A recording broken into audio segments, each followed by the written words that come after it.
مزگەوتەکان کرانەوە، دەنگی ئەڵڵاهو ئەکبەر لە مزگەوتەکان بەرز بوویەوە، لەگەڵ وتنی حەیە عەلە سەڵات ڕیزەکان پڕ بوونەوە لە نوێژ خوێنان و دەست بە نوێژی بە کۆمەڵ کرایەوە، بەڵام بە ئەنجامدانی ڕێنماییە تەندروستیەکان و پاراستنی دووری 1 مەتر لە یەکەوە.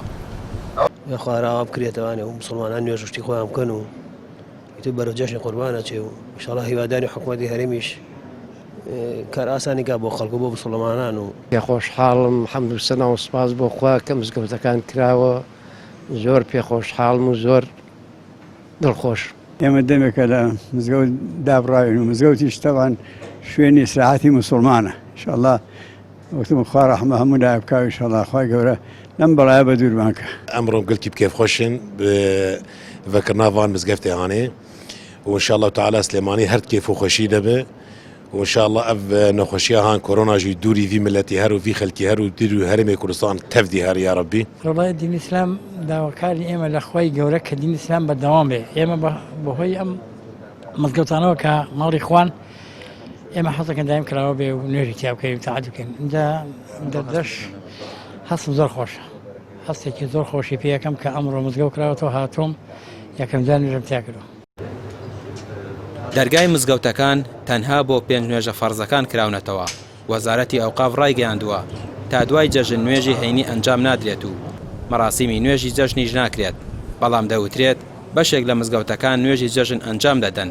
مامۆستایانی ئاینی دەڵێن کردنەوەی دەرگای مزگەوتەکان لەژێر ڕێنمایی تەندروستیە و ئێواران دوای نوێژی شێوان دەرمانی پاکەرەوەی تێدا دەڕێژن، پێویستە نوێژخوێنانیش پابەندی ڕێنماییەکان بن.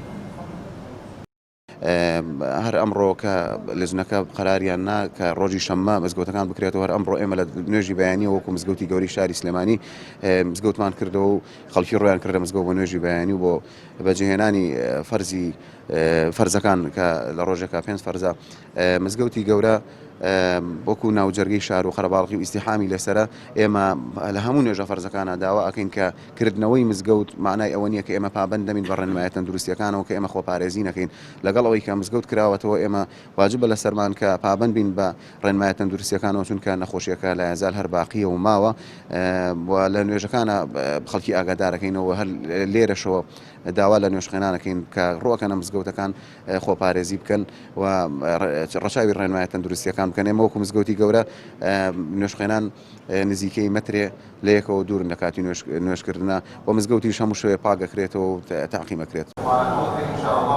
نوێژخوێنان نزا دەکەن خوددا دوعاکانیان قبول بکات و کۆتایی بێت بەم پەتایی جیهانی بە خۆیەوە گیرۆدە کردووە، ئەوانیشی لە مزگەوتەکان دابڕاندووە.